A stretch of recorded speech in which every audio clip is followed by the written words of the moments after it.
Bom dia a todos, cumprimentos eminentes pares, senhora Procuradora Regional Eleitoral de Minas, senhores advogados, partes eventualmente presentes, senhores servidores, está aberta a sessão. Nós anunciamos adiamento em razão de pedido de vista nos processos 34011, que é o item 2.1 da pauta física, e o 601.384, que é o item 1.2 da pauta eletrônica.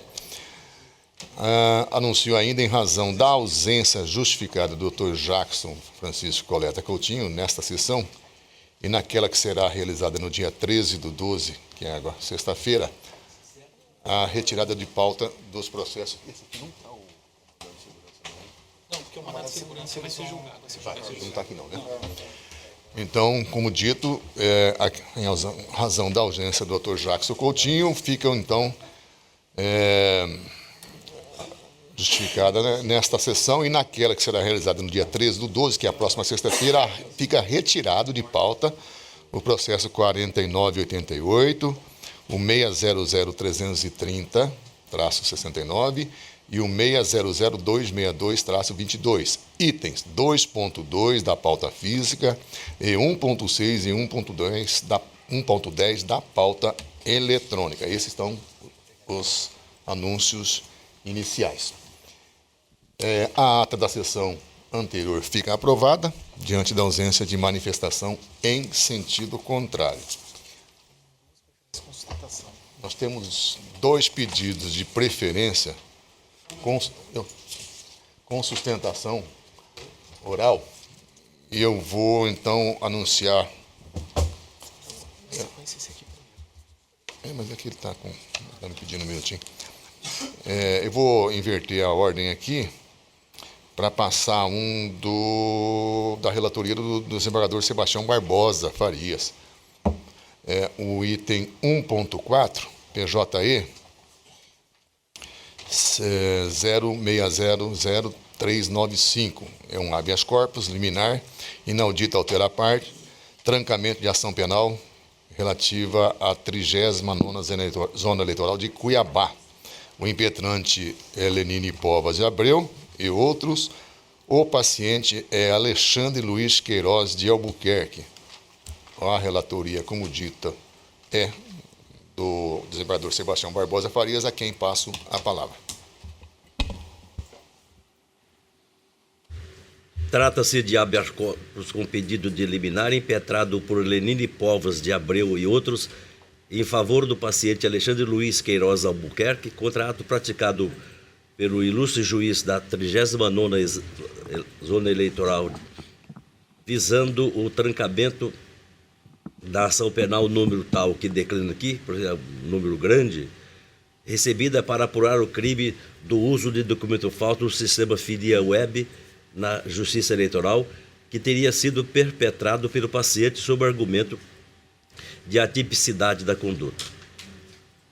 Narra a exordial no ID 2367622, em apertada síntese, que o paciente foi denunciado como incurso no artigo 353 do Código Eleitoral, em virtude de ter, supostamente, usado o documento falso para requerer a inserção de Maria Eugênia Braga e Walter Maria Arruda na condição de filiados do Partido Trabalhista Cristão, PTC, agremiação do qual ele era presidente municipal à época dos fatos. Alega que há constrangimento ilegal por conta da inserção de apenas 2 fichas de filiação partidária no banco de dados da Justiça Eleitoral não teria potencialidade lesiva, bem como não haveria provas de que teria sido o paciente quem inseriu os mencionados documentos. Em face dos argumentos lançados, postula o deferimento da medida liminar inaudita altera parte para sobrestar a tramitação da ação penal, cujo número também reafirmo aqui, em curso perante a 39ª Zona Eleitoral desse TRE, inclusive suspendendo / anulando a realização da audiência de instrução e julgamento designada para 5/12/2019, às 14h30, até o julgamento de mérito desse habeas corpus.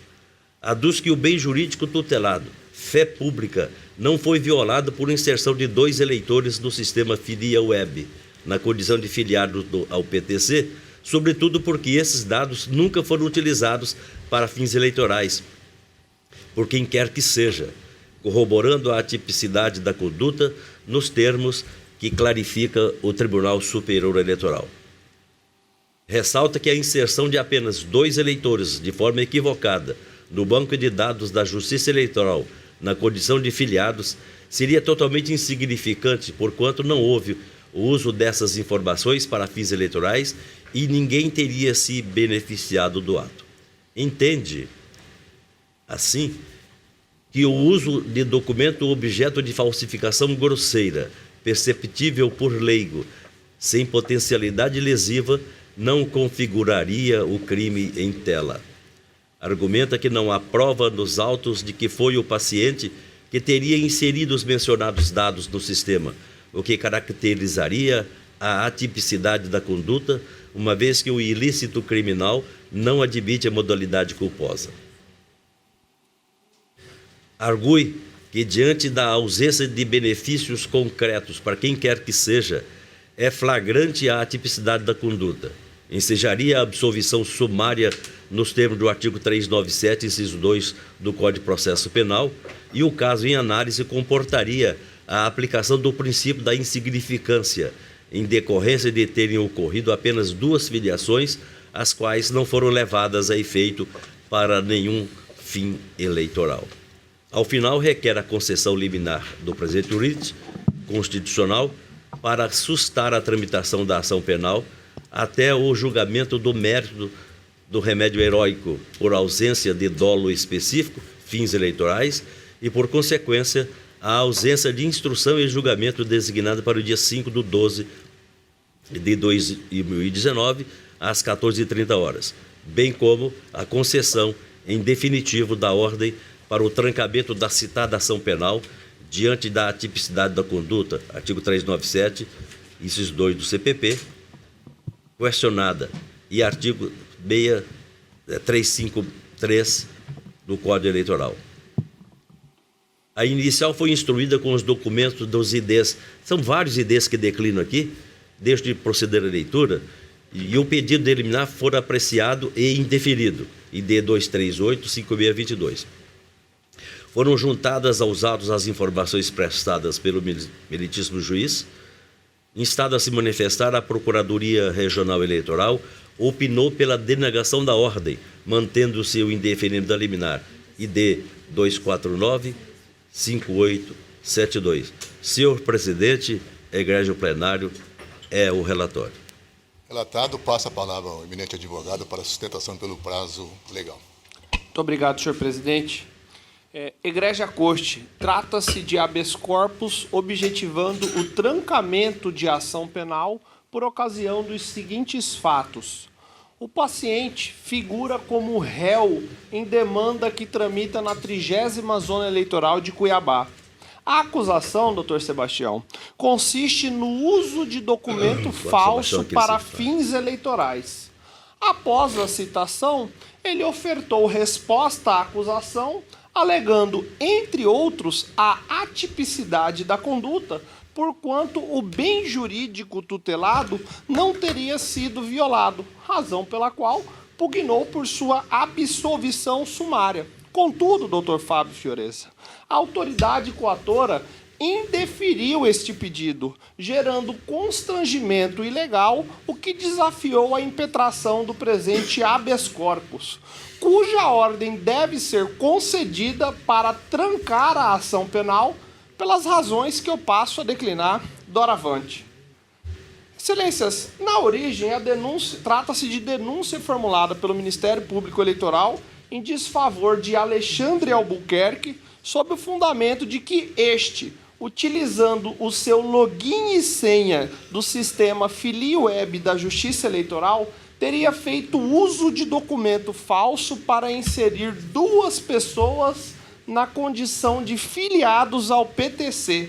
Agremiação esta que o denunciado era presidente municipal à época dos fatos, ou seja, o sujeito tem acesso ao sistema da Justiça Eleitoral FiliWeb, utilizando o seu login e senha, inseriu 2 eleitores na condição de filiados desta agremiação.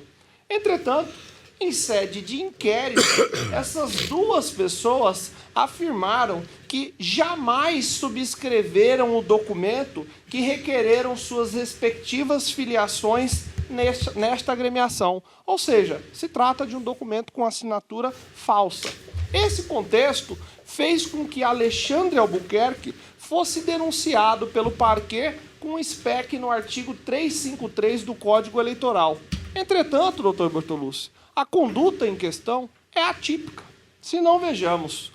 O ilícito referente ao uso de documento falso a que faz referência ao artigo 353 do Código Eleitoral tem que ter objetivo eleitoral, isto é, deve ocasionar um benefício no certame, seja para alguma pessoa física, dirigente, filiado ou um terceiro, ou então para o partido político. O bem jurídico tutelado, no caso, que é a fé pública do processo eleitoral, não foi violado porque houve a inserção de 2 pessoas no sistema FiliWeb na condição de filiados do PTC. Fato é que, doutor Iara, esses dados nunca foram utilizados para fins eleitorais por quem quer que seja, sobretudo porque essas 2 pessoas sequer foram candidatas pelo PTC, de modo que é totalmente insignificante, doutor Bortolucci, a inserção de 2 filiados no banco de dados da Justiça Eleitoral. Não houve uso dessas informações para fins eleitorais. Não houve fraude em qualquer tipo de prestação de contas. Ninguém foi candidato por causa disso. Não houve alteração de prazo dentro da agremiação para que pudesse justificar o ingresso dessas pessoas no prazo de 6 meses exigido de filiação. Ninguém foi diplomado ou destituído do cargo em virtude dessas 2 filiações. Ou seja, não houve benefício para quem quer que seja em virtude desse fato. E o que diz a eminente Procuradoria Regional Eleitoral em seu parecer? Que este crime de falsificação de documento público seria formal, isto é, que independe de finalidade eleitoral e, para tanto, colacionou 2 julgados de tribunais regionais eleitorais. Todavia, com todo respeito ao parecer do doutor Pedro, que é quem subscreve o documento, parece-me que esse entendimento colide frontalmente com a jurisprudência do TSE. Nós estamos falando de jurisprudências de TRE que foram colacionadas no parecer. E o que diz o TSE com relação à finalidade eleitoral de fraude nesse tipo de documento? Nos artigos 349 e 353, para que fique caracterizado o crime de falsificação de documento particular ou alteração de documento particular verdadeiro para fins eleitorais, é necessária a presença de potencial lesivo da conduta para macular a fé pública. Ou seja, o documento tem que ter objetivo eleitoral, tem que macular o processo eleitoral. E com relação ao processo que está tramitando na 30ª Zona Eleitoral, foi designada a audiência para o dia 5/12, ou seja, semana passada. Porém, esse ato processual foi redesignado para o dia 20 de fevereiro, em decorrência de que uma das testemunhas que, muito embora tenha sido devidamente intimada, não compareceu no ato. E o doutor Roberto Turim, que é o promotor responsável pela condução do feito, insistiu na sua oitiva. Consubstanciado nessas razões, excelências, tendo em vista que a inserção de 2 eleitores não teve nenhuma finalidade eleitoral no pleito de 2016, pugna-se pela concessão da ordem com o escopo de se trancar a ação penal, tendo em vista que a conduta em tela é absolutamente atípica. Muito obrigado, senhor presidente. Cumprimento o eminente advogado e ouço então a senhora procuradora eleitoral.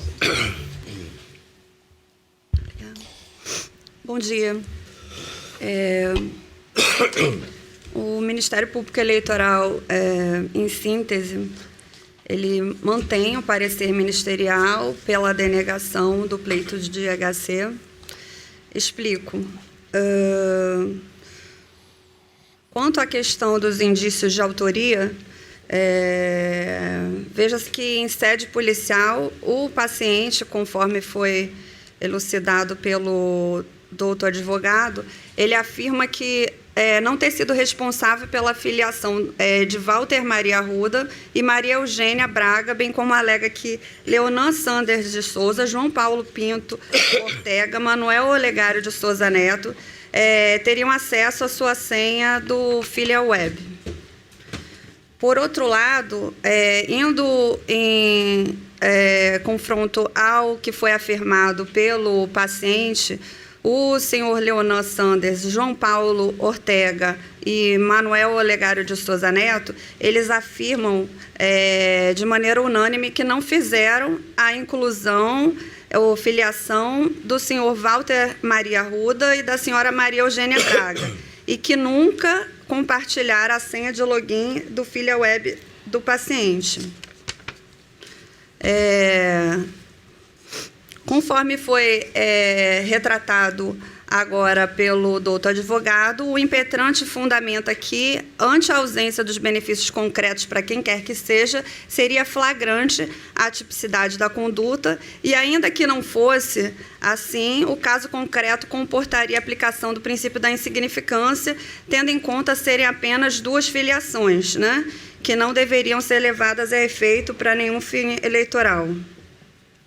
Por outro lado, muito embora o alegado pelo doutor advogado, não é assim que caminha a jurisprudência. Conforme já foi adiantado pelo mesmo, a configuração do crime imputado ao paciente independe da ocorrência de lesão concreta e da intenção de beneficiar ou prejudicar determinado eleitor ou candidato. Além disso, a fé pública, o bem jurídico tutelado pelos crimes de falso, não pode ser considerada de importância ínfima, o que afastaria a aplicação do princípio da insignificância.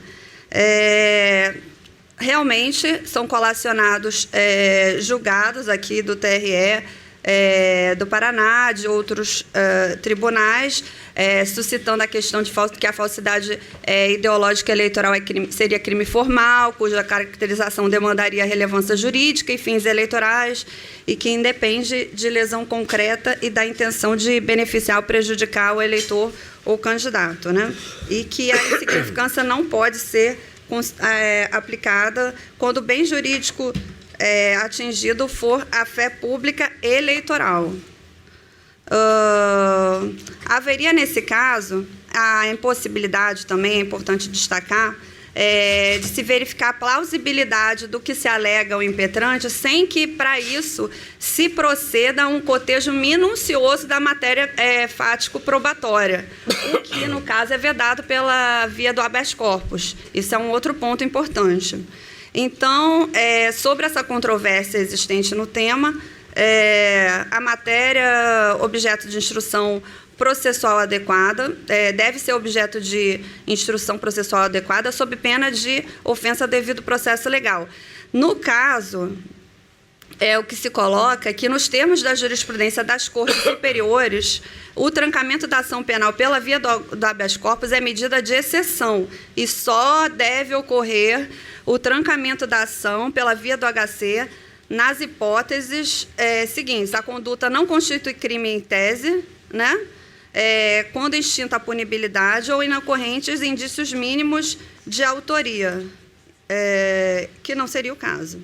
E aí também se colaciona entendimento do próprio TSE, que menciona decisão, inclusive, do STF. Nos termos da jurisprudência das Cortes Superiores, ocorrerá o trancamento da ação penal pela via do habeas corpus nas seguintes hipóteses: a conduta não constitui crime, já tiver extinta a punibilidade ou inocorrentes indícios mínimos de autoria. E, assim, menciona o referido julgado do TSE. A ausência de tipicidade material, por sua vez, consubstanciar quando presentes requisitos previstos na jurisprudência do Supremo, a saber, mínima ofensividade da conduta do agente, nenhuma periculosidade social da ação, reduzidíssimo grau de reprovabilidade do comportamento e inexpressividade da lesão jurídica provocada. E aí, por conta da fundamentação supramencionada, o Ministério Público Eleitoral opina pela denegação da ordem, mantendo-se o indeferimento da liminar. Passa, então, a palavra ao senhor relator. Cumprimento e parabenizo o advogado que, da tribuna, com a competência de sempre, prestou o seu serviço ao paciente.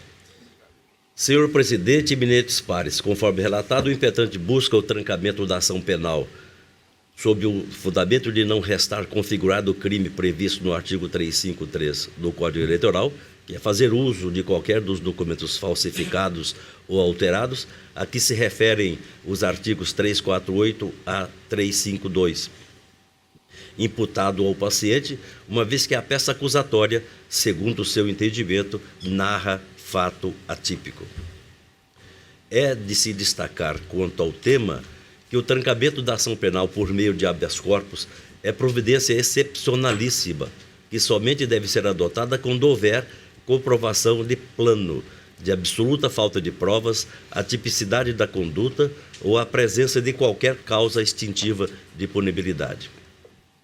Nesta esteira, tem que ter fundamento em prova pré-constituída, porquanto inviável a dilação probatória nessa seara mandamental. Nesse sentido, o Tribunal Superior Eleitoral já consolidou a excepcionalidade do trancamento da ação penal em verbos. Aí eu trago aqui da relatoria de Sua Excelência, a ministra Nancy Andrighi. Eu vou ler a premissa maior: recurso em habeas corpus, trancamento em ação penal, crime de falsidade, Código Eleitoral, artigo 350, crimes conexos, competência, alegação de ausência de dolo, necessidade de exame aprofundado das provas, habeas corpus, impossibilidade. Aí leio só o que destaquei aqui. É o número 5 da premissa menor. Na linha da jurisprudência desse tribunal, o trancamento da ação penal pela via do habeas corpus é medida excepcional, somente admitida quando se constata de plano a imputação de ato atípico, a ausência de indícios de autoria e de materialidade do delito ou, ainda, a extinção da punibilidade, hipóteses não verificadas no caso. Digo eu, portanto, o trancamento da ação penal somente é admitido quando se constata de plano a imputação de fato atípico, a ausência de indícios de autoria e de materialidade do delito ou ainda a extinção da punibilidade, hipóteses não verificadas também no caso em apreço. A conduta prevista no artigo 353 da Lei 4.734, de 65, Código Eleitoral, requer um mínimo de produção de provas, correspondendo, portanto, à questão de mérito da ação penal. Deste modo, entendo ser necessária a dilação probatória para verificar o enquadramento da conduta, sendo imprescindível o prosseguimento da ação penal. Logo, não há falar em atipicidade da conduta ou ausência de justa causa, pois é exatamente através do exame das provas dos autos que se chegará a uma conclusão. Nesta ordem de ideias, depreende-se da denúncia, ID 236-7722, página 3, que há a descrição, ainda que em tese, do crime tipificado do artigo 353 da Lei 4.737, de 65, contendo, ao menos formalmente, todos os elementos necessários para o seu recebimento nos termos do artigo 41 do Código de Processo Penal.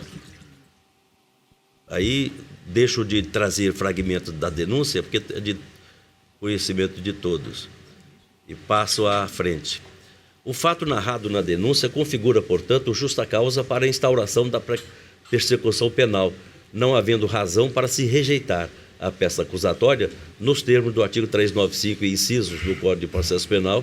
Afere-se que há necessidade de dirimir dúvidas quanto à responsabilidade da inserção de novos filiados no sistema Filia Web pelo diretor nacional do PTC de Cuiabá.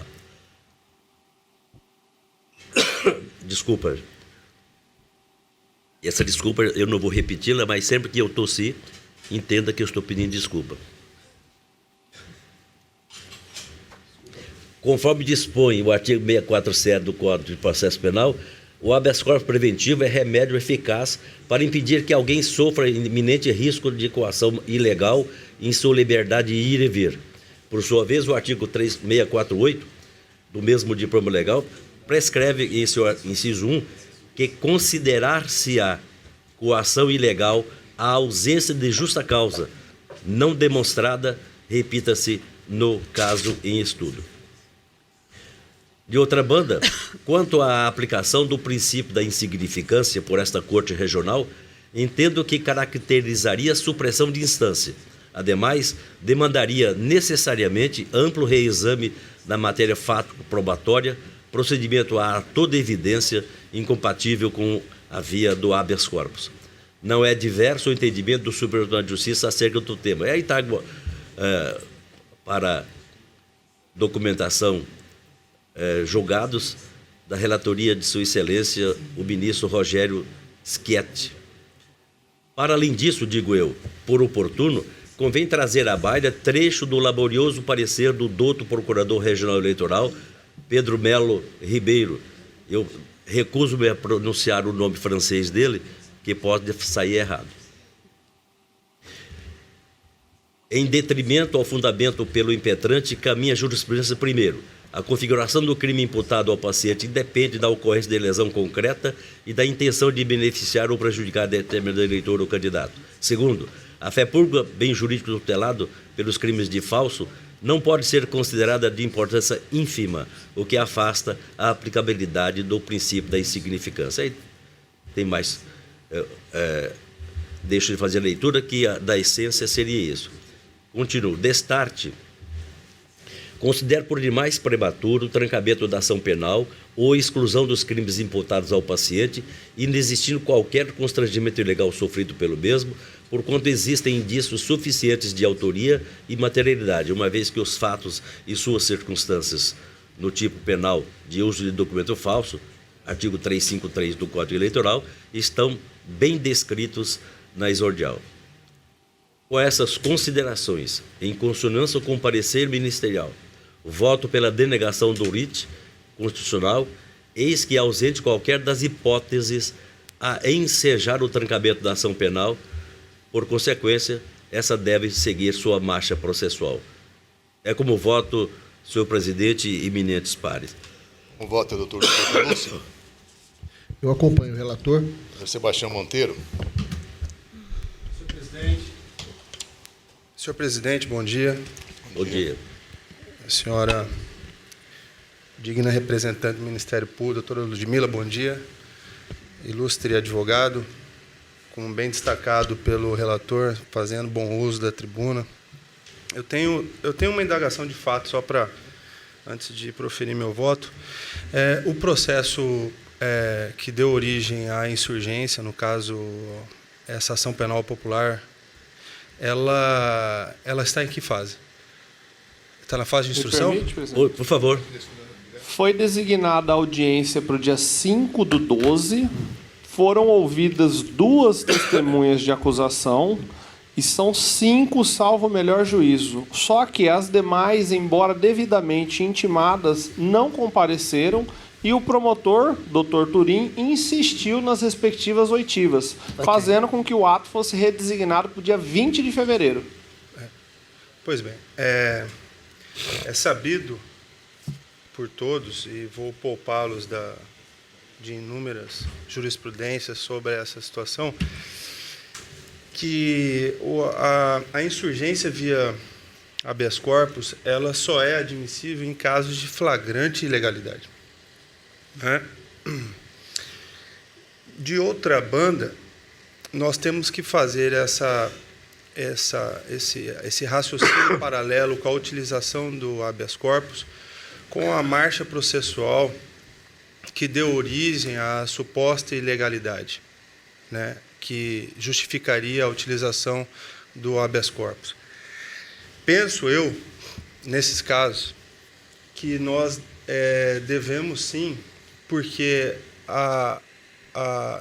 vigora nessa fase o indúbio pró-sociedade. E as matérias que são ventiladas no habeas corpus, elas se confundem realmente com a análise de mérito.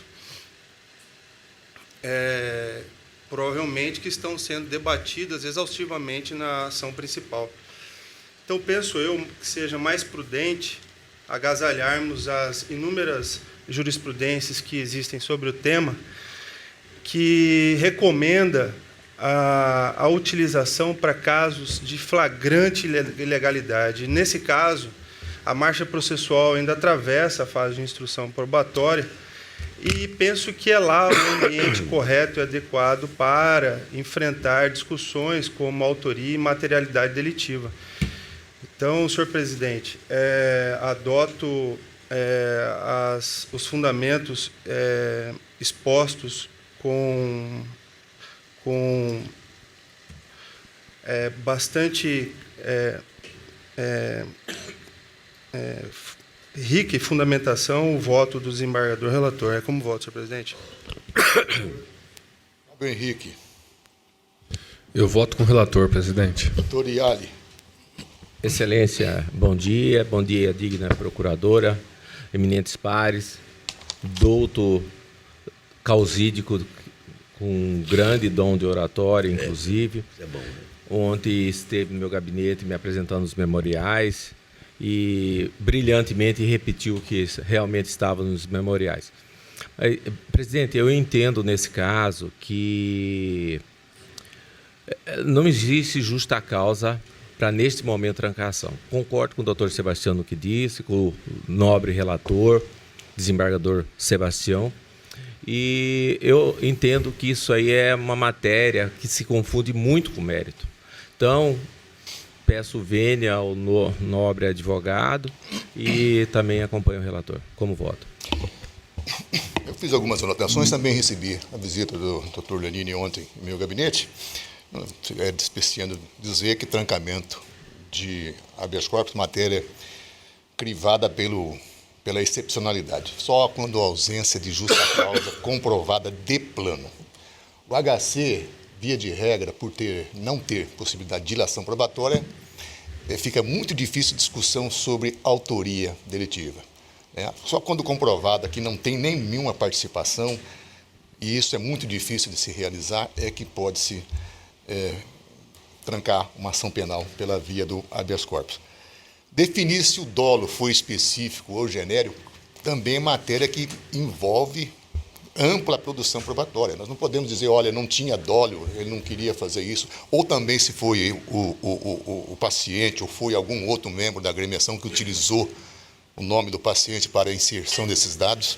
E até para se definir se é ou não aplicável o princípio da insignificância, também é necessário esse revolvimento probatório, porque a insignificância não se mede apenas por circunstâncias objetivas, se foi uma, duas ou três inserções, se foram poucas, mas também se houve ou não uma mínima oficialidade, a lesividade, os antecedentes da pessoa envolvida, para aí sim aquilatar com mais segurança a possibilidade de aplicação do princípio da insignificância, e isso, em sede de habeas corpus, significaria uma supressão de instância, porque essa matéria está toda ela submetida ao crivo do juiz de primeiro grau, que é, sim, quem tem mais condições de poder fazer essa avaliação.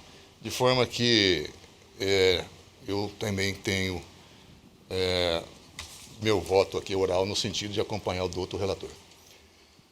O resultado, o tribunal, por unanimidade, denegou a ordem vindicada nos termos do voto do doutor relator e em consonância com o parecer ministerial. Nós temos Muito obrigado, doutor. Nós temos aqui também um pedido de preferência com sustentação da relatoria do doutor Sebastião Monteiro da Costa Júnior. É uma prestação de contas, candidato ao cargo senador, eleição 2018, requerente Maria Lúcia Cavalli Neder, Gilmar Soares Ferreira, Aloísio Emanuel Figueiredo Arruda, são os requerentes.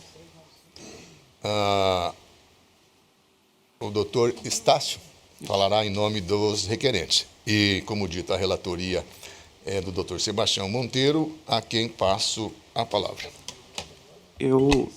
Licença, só dispenso a leitura do relatório. Então, o senhor pode, então, evidentemente, na sua sustentação, fazer as referências aos fatos que seriam relacionados ao relatório e com a palavra, então. Obrigado. Bom dia a todos, presidente Gilberto Giraldelli, doutora representante da Procuradoria Regional Eleitoral, doutora Ludmila, ilustres julgadores e servidores aqui presentes. Eu gostaria de chamar a atenção para esta prestação de contas, porque ela é uma prestação de contas muito extensa e com vários fornecedores, pequenos fornecedores, e ela é um pouco delicada, um tanto quanto pouco delicada, porque ela teve 3 pareceres conclusivos, 3 pareceres técnicos conclusivos. E explico por que houve esses 3 pareceres técnicos conclusivos.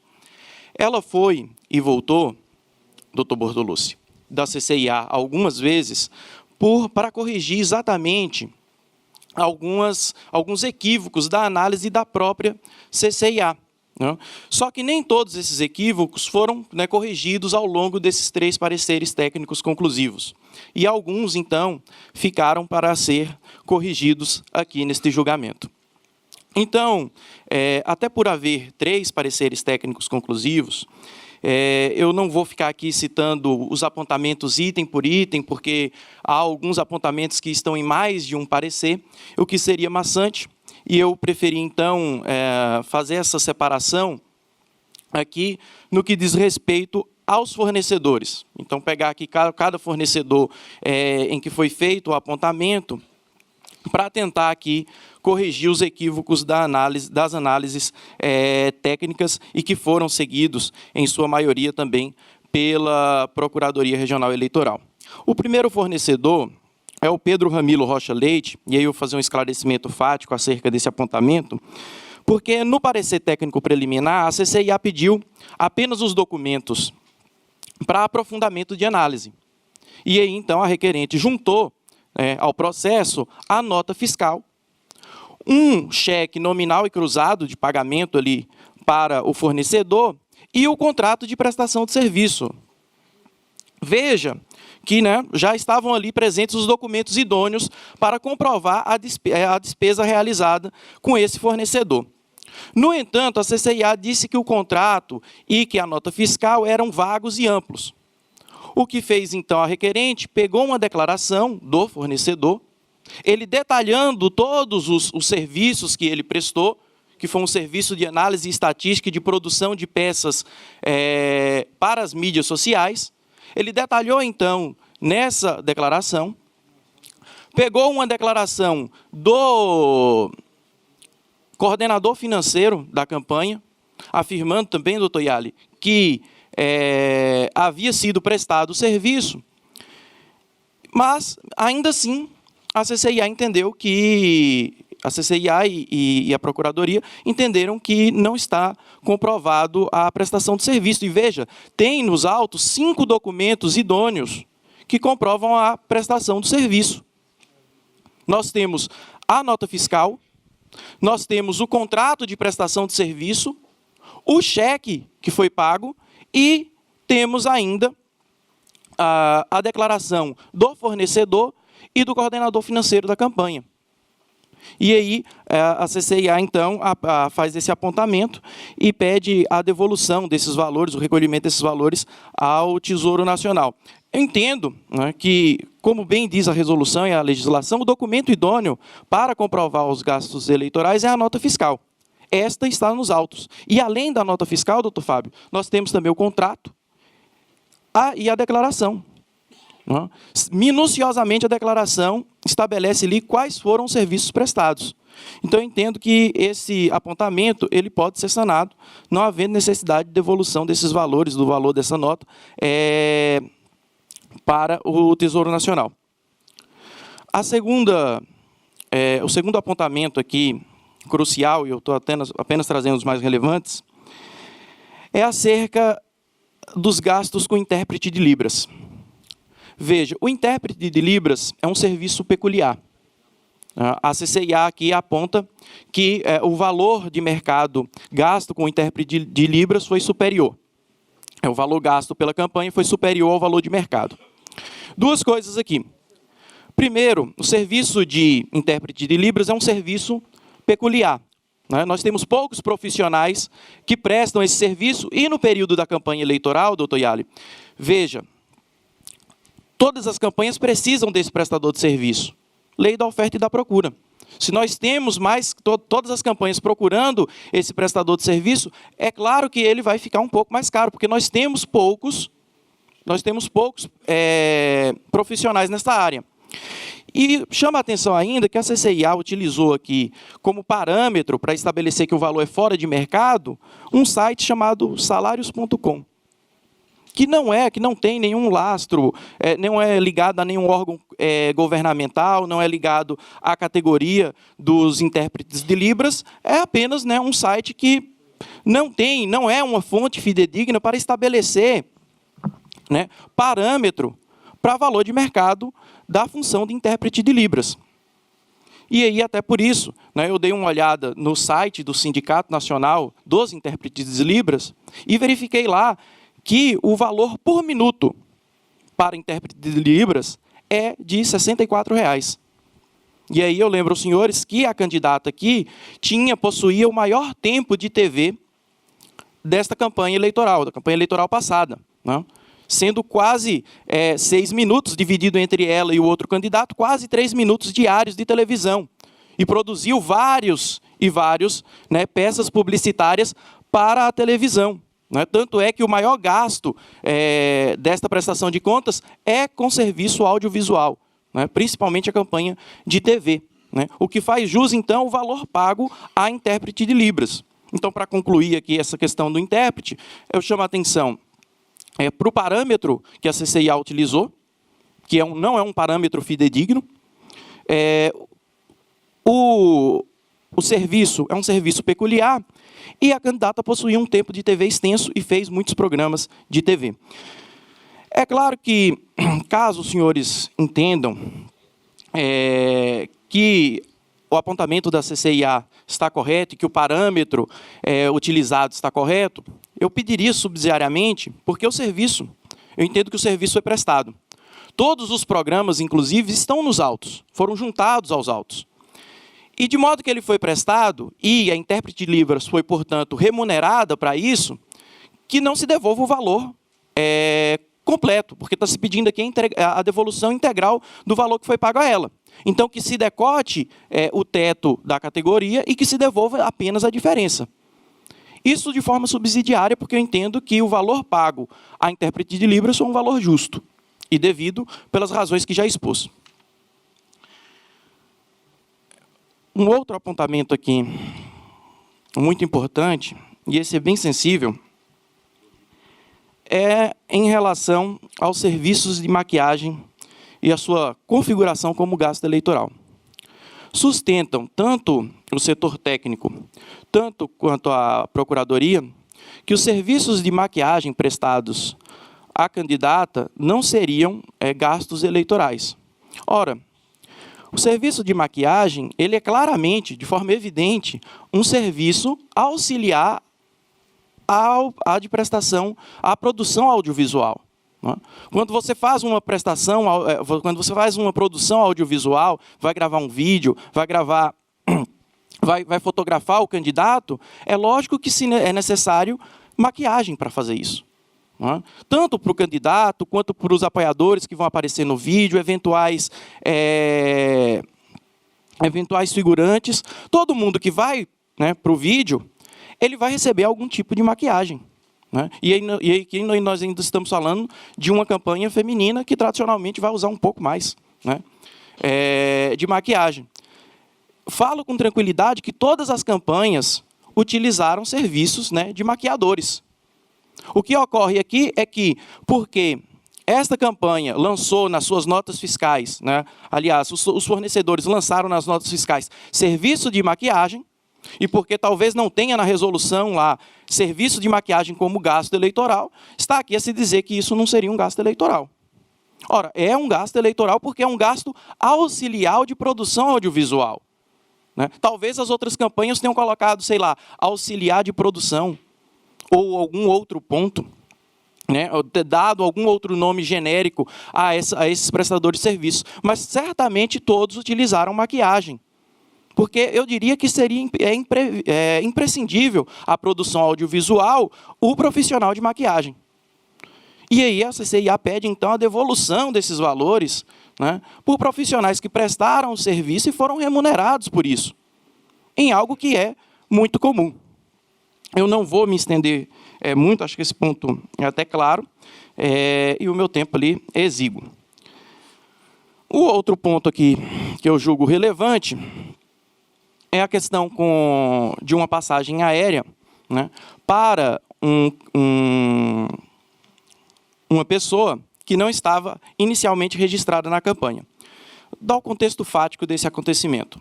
No meio da campanha, doutor Sebastião, surgiu a oportunidade da candidata viajar a São Paulo para participar de um evento com o candidato a presidente, Fernando Haddad. Então, é daquelas oportunidades que surgem no meio de uma campanha eleitoral. Ela, então, foi com uma assessora e com um cinegrafista, né, porque o interesse dela era fazer imagens para explorar aqui eleitoralmente. Esse cinegrafista, ele trabalhava para a empresa contratada pela campanha nesse sentido. Veja que quando foi contratada essa empresa ela foi contratada no início da campanha. No início da campanha não havia viagem para São Paulo programada. A oportunidade da viagem apareceu durante a campanha. O que fez, então, a campanha com a empresa? Falou, olha, fizeram um adendo contratual, ainda que de forma verbal. Eu pago a passagem para que o cinegrafista acompanhe até São Paulo. E isso foi feito. E foi depois esclarecido nos autos, né? O fornecedor prestou uma declaração nos autos, dizendo, né, afirmando, doutor Fábio, que aquele era funcionário seu e que foi, portanto, a São Paulo a serviço da campanha. Então, houve aqui um adendo contratual, ainda que verbal, que foi instrumentalizado pela compra da passagem pela campanha. A campanha foi lá e pagou a passagem. Há aqui apenas uma irregularidade formal, né, que não macula o controle da Justiça Eleitoral dessas contas. Ou seja, a Justiça Eleitoral tem conhecimento de que por que foi gasto esses valores com passagem aéreas e quem era esse sujeito que se gastou a passagem aérea. Ele estava ligado à campanha, mas através desta empresa, né? Era um prestador de serviço, era um terceirizado da empresa. E, por fim, para não cansar os senhores, né, eu queria só chamar a atenção aqui para o percentual de irregularidades, porque entendo que ele permite aqui uma aprovação com ressalvas, né? A CCIA apontou o percentual de irregularidades na monta de 2,68%, né, o que já permitiria uma aprovação com ressalvas na linha da jurisprudência desse tribunal. E, considerando, né, esses apontamentos feitos por mim aqui agora, esse percentual, né, ele cairia para 0,01%. A Procuradoria apontou um percentual um pouco maior, de 4,16% de irregularidades, o que também já permitiria a aprovação com ressalvas na linha da jurisprudência desse tribunal.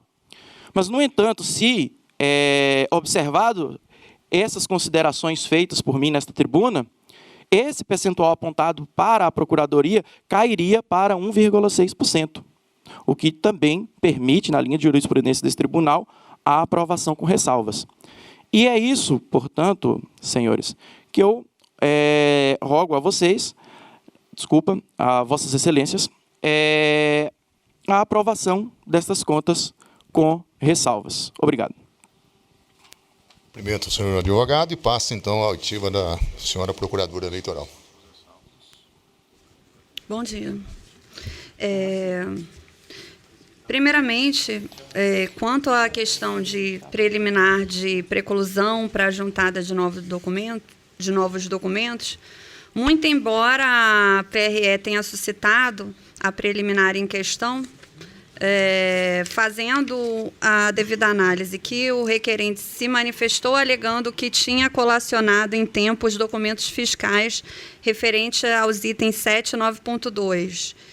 E tendo em conta a retificação quanto por parte da CCIA no seu terceiro parecer, e tendo-se verificado que, de fato, houve um erro por parte do órgão técnico, em que pese o requerente não poder juntar aos autos documentos após a consumada a preclusão, não pode ser prejudicado pela desatenção do órgão técnico, que não constatou a presença das notas fiscais em questão.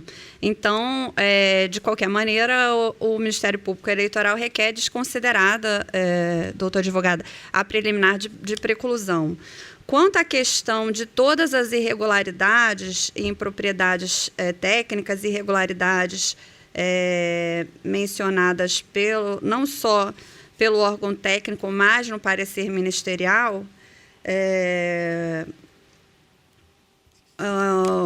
importante destacar fazer algumas pontuações. O caso seria de desaprovação das contas por irregularidade. Vou citar alguns exemplos, né?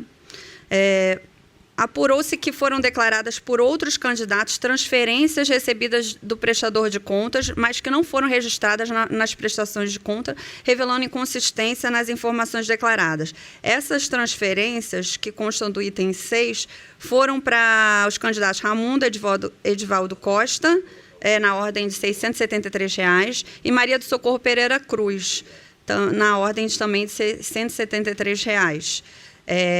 Irregularidades que, somadas, perfazem R$ 1.346, um valor de 0,07. Quanto ao item 7, foram identificadas omissões de despesa, no total de R$ 31.369. E, com a elaboração do terceiro parecer técnico conclusivo, a CCIA constatou algumas notas fiscais que encontravam-se nos autos, de fato, né, faço a meia-culpa, ficando em 13.151, no caso 0,71. No caso do... Vou tentar colacionar o que é mais relevante. Os recursos utilizados, que seriam oriundos, irregularidades de recursos oriundos do Fundo Especial de Financiamento de Campanha. Com a elaboração do terceiro parecer do outro advogado, a irregularidade só foi parcialmente sanada.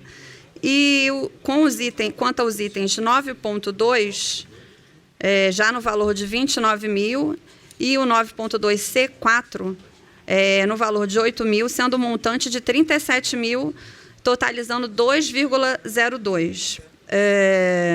Agora, o ponto importante a ser mencionado, conforme Vossa Excelência falou na sua sustentação oral, quanto à questão do item 13.3, do pagamento irregular com recursos da FEFC, né, das passagens aéreas para Osvani Costa, no valor de 1.823, a questão central, e isso é inegável, que a referida pessoa não consta registrado na prestação de contas, né?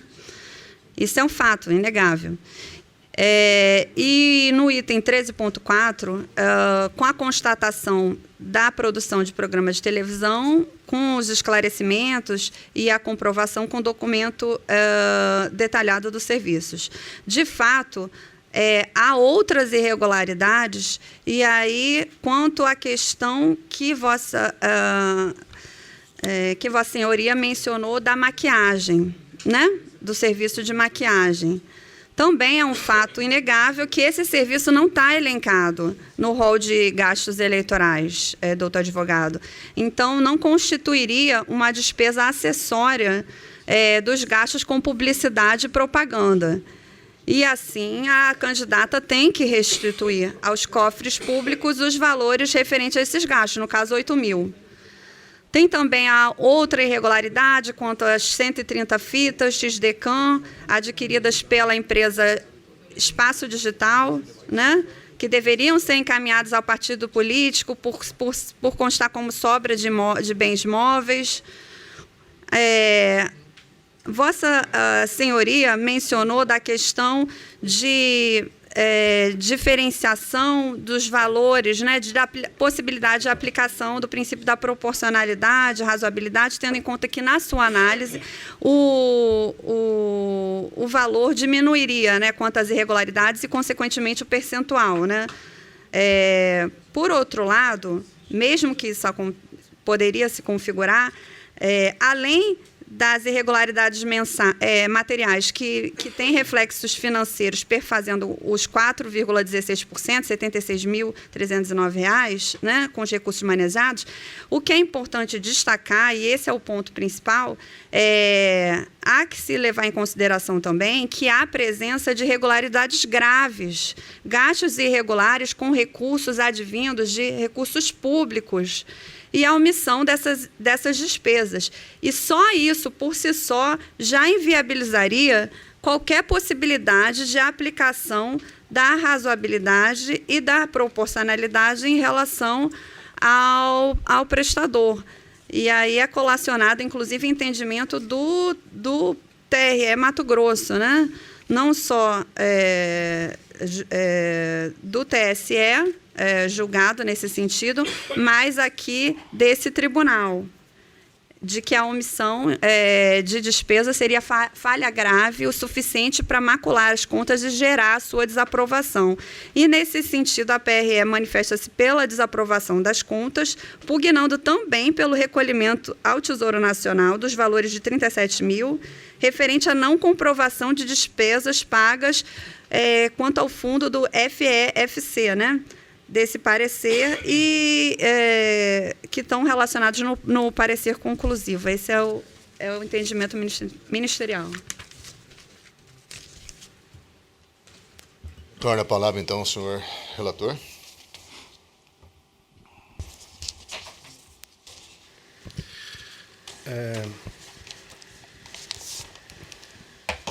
Só um minuto aqui.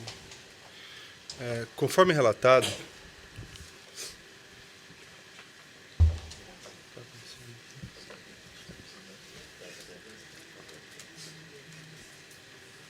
está apagando. Conforme relatado, os autos cuidam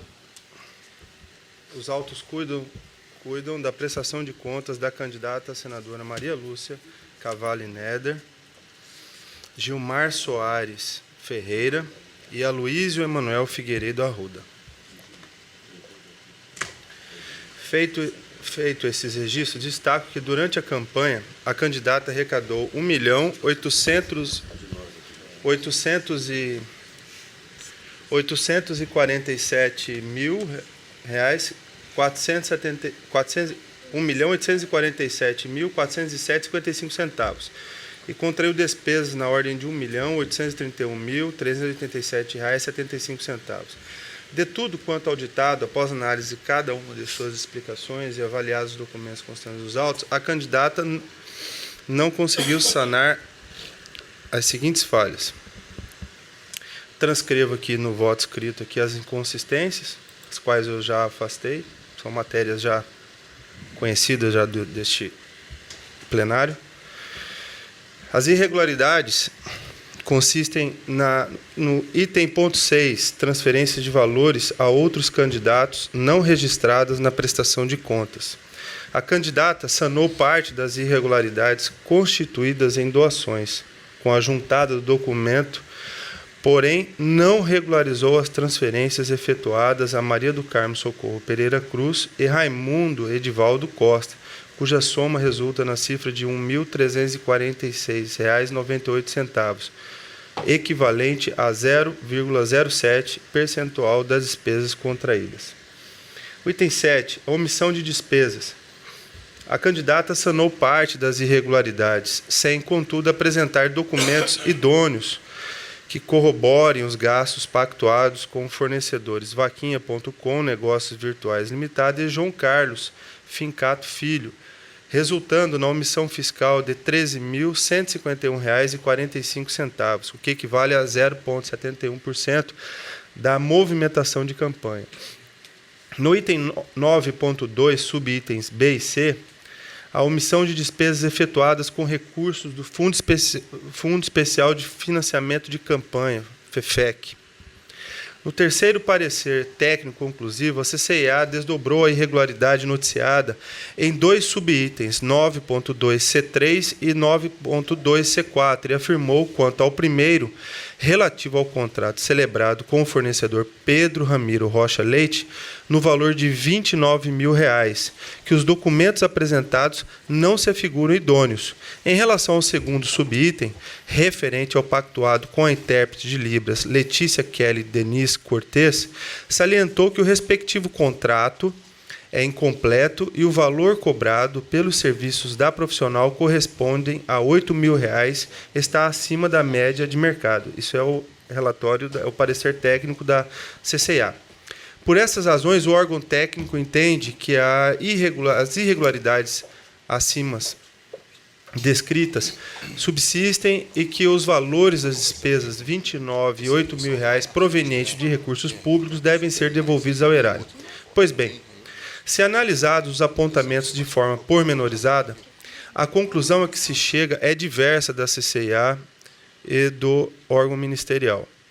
A respeito do contrato celebrado com o senhor Pedro Ramiro Rocha Leite, que a CCIA acusa de possuir objeto vago, a candidata assim se manifestou. Vou ler para esclarecer as razões de decidir. O documento fiscal idôneo e cheque nominal cruzado, bem como o contrato de prestação de serviço, que são meios suficientes, conforme a legislação eleitoral, de comprovação da despesa realizada. Nessa oportunidade, para que não parem dúvidas, junto à declaração do senhor Pedro Ramiro Rocha Leite, na qual estão descritos os serviços prestados, bem como declaração do coordenador financeiro de campanha, afirmando que houve pleno gozo de tais serviços. Atento a essas justificativas, visitei os documentos mencionados pela candidata e observei que, de fato, existem um contrato celebrado com o senhor Pedro Ramiro Rocha Leite, na data de 10/9/2018, em razão do qual ele se compromete a prestar-lhe serviços na campanha, sem honorário fixo, registro, com termo fixado para encerrar no dia 7 de outubro de 2018, ou seja, no dia das eleições passadas. Ainda consta no ID e objeto do endereço eletrônico que o senhor Pedro Ramiro Rocha Leite tem empresa constituída e identificada pelo CNPJ tal, possui razão social e encontra-se estabelecido na cidade Alto Feliz de Araranguá, Santa Catarina, e é optante pelo Simples Nacional. No documento, uma nota fiscal de serviços, consta que o aludido empresário prestou serviços de edição de cadastros, listas e outros produtos gráficos à campanha da candidata. Além desse documento fiscal, consta no mesmo endereço eletrônico um cheque nominal e cruzado, no valor de R$ 29.000, emitido em favor do prestador dos serviços com identificação da conta específica de campanha da candidata. Transcrevo aqui a conta da candidata. Por fim, registro que tanto o documento fiscal quanto a cártulas são datados, respectivamente, dia 20/9/2018 e 21/9/2018, vale dizer, dentro do período de vigência do contrato celebrado. Ao contrário da má-fé, que deve ser provada, a boa-fé se presume. Então, não posso eu, ao contrário da linha argumentativa desenvolvida pelo órgão técnico e pela douta Procuradoria Regional Eleitoral, consistente no valor dos serviços, baseada no curto tempo de contratação, cujos parâmetros não são fornecidos por esta Justiça Eleitoral, ignorar todos esses documentos que se apresentam materialmente justificados. Assim, afasto a irregularidade e, por consequência, desobrigo a candidata de devolver o quanto citado no instrumento contratual. De igual modo, a respeito do descrito no subitem 9.2c.4, atinente aos serviços de intérprete de Libras, no valor de R$ 8.000, prestados pela senhora Letícia Kelly devidamente documentado nos autos, entendo que o apontamento do órgão técnico como irregularidade não sanada também deve ser afastado. O órgão técnico é de que o valor do serviço se mostra acima dos preços médios praticados no mercado, levando em conta os dias e as horas por que se pagam os ditos profissionais, tendo como norte os contratos via CLT. Ora, a situação em tela é semelhante à anterior, quero dizer, inexiste parâmetros definidos pela Justiça Eleitoral para definir o quanto intérpretes de Libras devem receber pelos serviços prestados a um candidato. Notadamente, se considerarmos aspectos subjetivos afetos ao contrato, tais como o perfil e a qualidade do profissional, a capacidade econômica do contratante, o período para o qual o instrumento foi celebrado, a natureza e sua importância, bem como o grau de exigência das atividades desempenhadas. Critérios subjetivos, né? E que vai ser... Cada caso será analisado e as propostas serão, enfim, aceitas ou não por quem contrata. Diante dessas considerações, também afasto a irregularidade e desobrigo a candidata de devolver o valor objeto da contratação. Transcrevo aqui precedente desse tribunal, vou poupá-los da leitura. No item 13.1a, a aquisição de material no valor de R$ 130 reais com recursos públicos, sem justificativa na sua utilidade. No item 13.1b, ocorrência, constatação de divergência entre o valor pago a fornecedores com recursos públicos e os documentos fiscais apresentados, resultando injustificada a importância de R$ 70 reais. A soma dos dois itens é de R$ 200 reais e representa 0,01% dos recursos movimentados na campanha. Na visão do próprio órgão técnico, embora o montante referido deva ser devolvido ao erário, posto que nos dois casos foram utilizados recursos públicos para pagamentos, estão a merecer a anotação de ressalvas, ante o fato de que todas as despesas foram quitadas e encontram-se contabilmente documentadas. Com isso, em relação aos itens em questão, faço a anotação de ressalvas.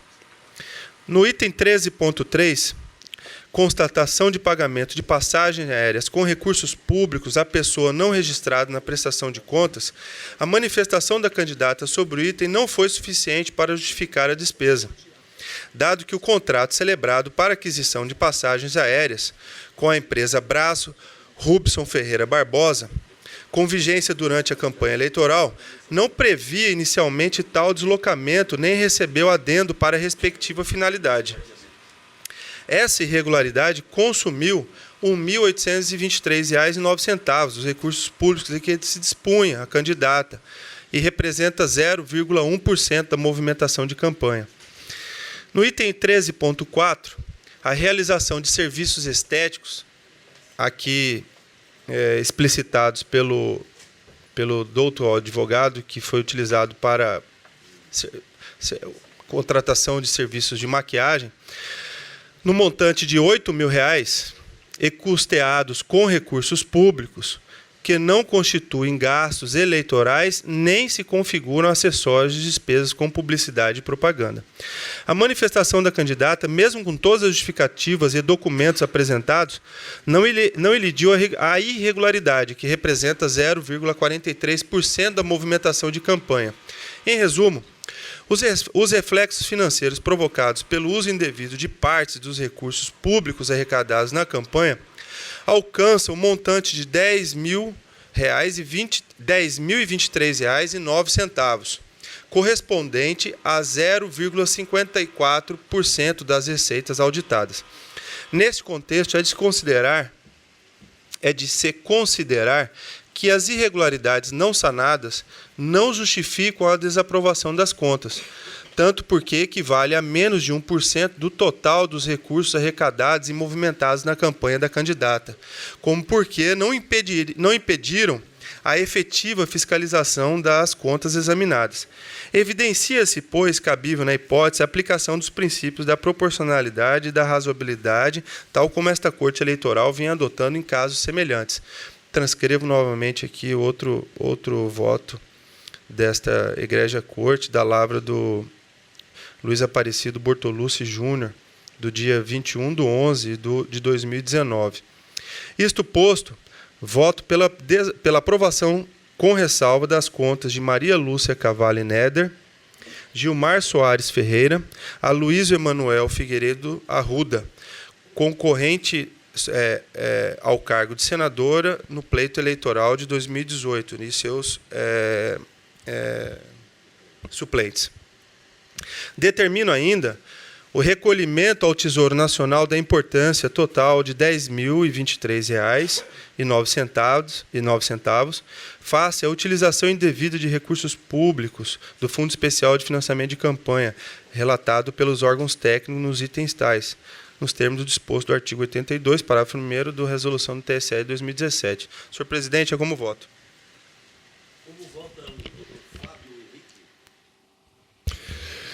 Presidente, eu vou fazer vista desses autos. Excelência, eu vou pedir vista compartilhada, porque o parecer ministerial e o voto do doutor Sebastião e a boa, excelente, aliás, a apresentação do doutor advogado, então eu compartilho as vistas com o doutor. Sim, excelência.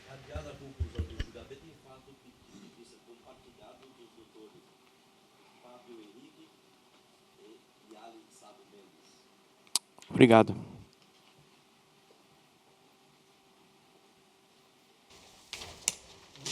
Adio também o adiamento do pedido de vista, também compartilhado de Sebastião Monteiro e Iali, para sexta-feira. É o 1.1 do PJE 0600-329-84. E esse aqui.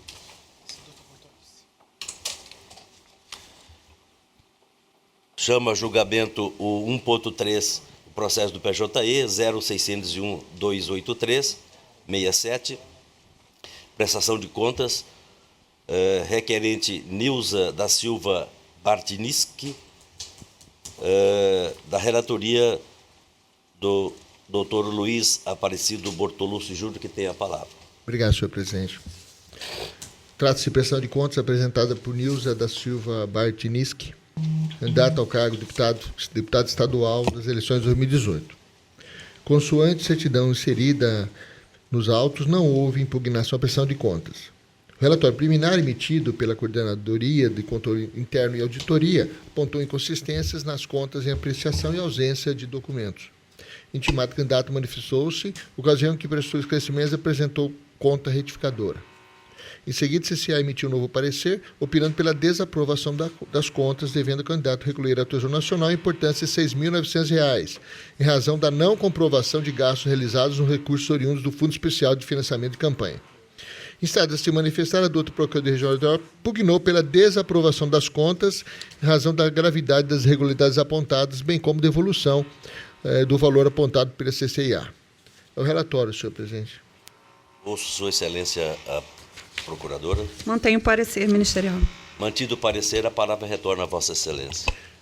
Senhor presidente, ministros pares, digna Procuradora Regional Eleitoral. Com relação ao voto, foram constatados pela CCA várias inconsistências e eu vou ser sintético com relação às primeiras. A primeiro item percebido foi descumprimento quanto à entrega do relatório financeiro no prazo estabelecido. Na realidade, houve esse atraso, mas posteriormente foi apresentada a prestação de contas, de modo que isso é mero motivo para ressalva.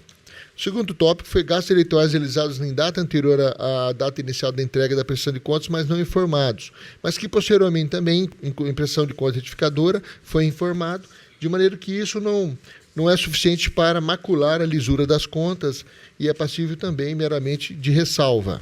O terceiro é a ausência de peças obrigatórias. Verificou-se que o extrato apresentado não tinha assinatura da candidata.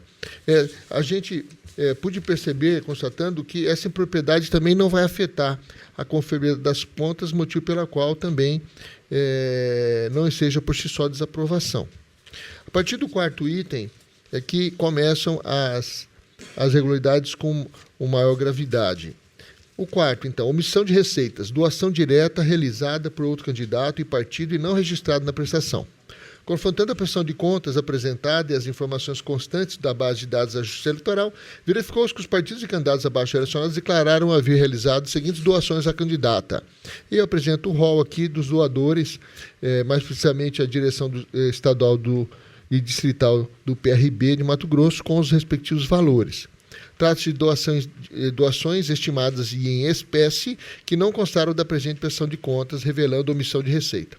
Intimada a prestar esclarecimento, a candidata informou haver apresentado a prestação de conta retificadora.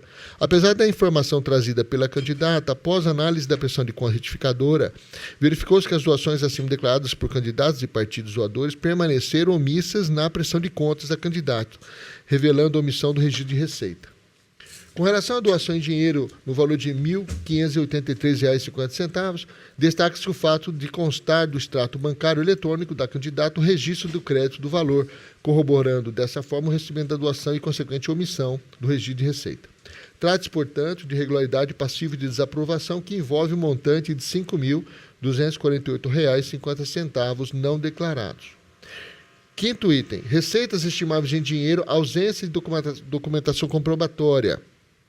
A candidata declarou haver recebido do Diretório Estadual do PV 2 doações estimáveis de dinheiro, referentes a serviços contábeis e jurídicos no valor de R$ 1.000 e R$ 2.000, respectivamente.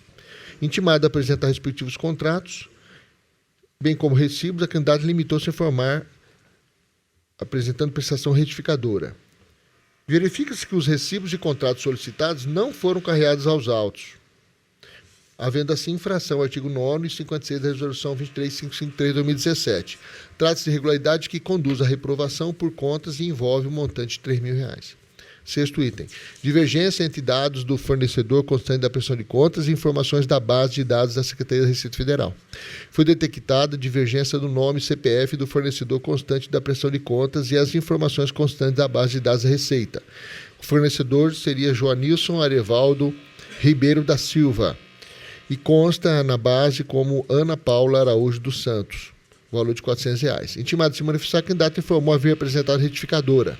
Ocorre, no entanto, que a divergência de dados persiste na retificadora apresentada, não restando solucionada, portanto, a pendência. A divergência de dados é a irregularidade que macula a confiabilidade das contas e envolve a quantia de R$ 400, passível de ensejar também a reprovação de contas. Item 7. Registro de despesas com o pessoal sem os esclarecimentos solicitados. Em sua prestação de contas, o candidato informou 42 registros de despesas com pessoal descritas na prestação de contas. Considerando a grande variação entre as contratações, que variam entre R$ 200 e R$ 3.500, e ainda a ausência de registro de despesas com materiais gráficos de campanha, santinho, praguinhas, bandeira, etc., impulsionamento de conteúdo, veículos e combustíveis, a unidade de controle solicitou à candidata a apresentação dos contratos de prestação de serviços, bem como o detalhamento das atividades realizadas. Sob o questionamento, a candidata limitou-se a informar, retificadora apresentada, fecha aspas. Analisando a retificadora apresentada, verifica-se que foram incluídos gastos com veículo e combustível. Ausente, no entanto, a justificativa para a variação da remuneração dos contratados. A não apresentação dos crescimentos requisitados pelo órgão reflete na fragilidade da análise das despesas realizadas, revelando impropriedade no julgamento de prestação de contas que conduz neste caso, a ressalva. Oitavo item. Despesa declarada na prestação de contas e ausente nos extratos. Conforme apontado pela unidade técnica, verificou-se divergência na movimentação financeira registrada na prestação de contas e aquela registrada nos extratos eletrônicos das contas da candidata. Intimada, a candidata informou que apresentou conta retificadora. No entanto, conforme pontuado pelo PCA, não houve esclarecimento ao questionamento apresentado. Verificadas as informações constantes da prestação de contas retificadora da candidata, em confronto com os extratos bancários das contas de campanha, é possível inferir que as despesas abaixo identificadas não condizem com a movimentação financeira. E eu apresento aqui um rol até significativo dessas despesas que não constam. A inconsistência revela impropriedade passiva de conduzir a um juízo de reprovação das contas, por indicar incompatibilidade entre as informações prestadas e a movimentação bancária da candidata. Trata-se de despesas regulares, não retratadas na movimentação financeira de campanha da candidata, que somadas traduzem R$ 7.150 e conduzem ao juízo de reprovação.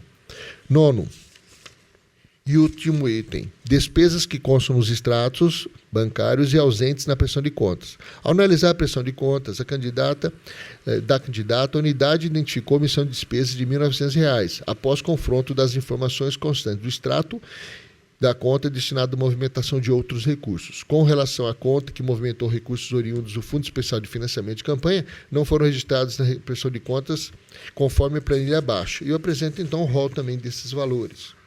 Os registros acima constataram da movimentação bancária da conta candidata, mas não correspondem às despesas por ela registradas em sua prestação de contas. Verifica-se, portanto, a ausência de comprovação idônea de despesas pagas com recursos públicos, conforme pontuado pela douta Procuradoria Regional Eleitoral. Considerando tratar-se de lançamentos registrados na conta destinada à movimentação de recursos oriundos do Fundo Especial de Financiamento de Campanha, faz-se necessário a devolução do valor de R$ 6.900 ao Tesouro Nacional, como já apontado pela CCA e pela própria Procuradoria Regional Eleitoral. Em conclusão, analisando a prestação de contas apresentadas, verificada a expressividade dos valores a que se referem as irregularidades aqui apontadas, bem ainda a ausência de transparência e rigidez das informações prestadas, as presentes contas devem ser reprovadas. Examinado em conjunto as falhas detectadas e não sanadas nesse processo de prestação de contas, observa-se que os gastos tidos como irregulares, listados nos tópicos 4, 5, 6, 8 e 9, perfazem a quantia de R$ 24.598,50, o que representa 99% do total de recursos financeiros aplicados na campanha eleitoral da candidata. Do exposto, em harmonia com o parecer da Procuradoria Regional Eleitoral e em face das inconsistências não sanadas constantes do parecer técnico conclusivo, julgo reprovadas, nos termos do artigo 30, inciso 3º da Lei 9.504/97, as contas de Nilva da Silva Bartiniski, candidata a deputada estadual nas eleições de 2018. Conforme determinado no tópico 9 da presente decisão, item 4.1.b do parecer técnico conclusivo, nos termos do artigo 82, parágrafo 1º da Resolução TSE 23553 de 2017, intima-se a candidata para que promova a devolução do montante de R$ 6.900 ao Tesouro Nacional, referente às despesas não comprovadas pagas com recursos advindos do Fundo Especial de Financiamento de Campanha, tendo a candidata, nesse caso, o prazo de 5 dias após o trânsito de julgado de decisão para proceder a essa devolução. Como vota, senhor presidente? Como vota o doutor Sebastião Monteiro? Acompanho. Doutor Fábio Henrique? Acompanho. Doutor Yali Sabo Mendes? Eu também acompanho e proclamo o resultado. O tribunal, por unanimidade, desaprovou as contas da candidata nos termos do voto do relator e em consonância com o parecer ministerial. Doutor Fábio, são 3 que o senhor vai julgar em bloco, né? São regularizações de contas? Isso, presidente. Então eu vou anunciar, se me permite. Pois não. 1.7, processo PJE 0600-318-55, 1.8, 0600-320-25 e 1.9, 0600-324-62. Vossa Excelência tem a palavra para votar em bloco. Obrigado, Excelência. Se trata de pedido de regularização de contas do Diretório Regional do PV em Mato Grosso, referente aos anos de 2000, 2003 e 2009. Houve parecer técnico da CCA pela regularização das contas, o parecer ministerial da PRE foi no mesmo sentido e o meu voto é no sentido de acolher os pareceres, Excelência. Há alguma divergência?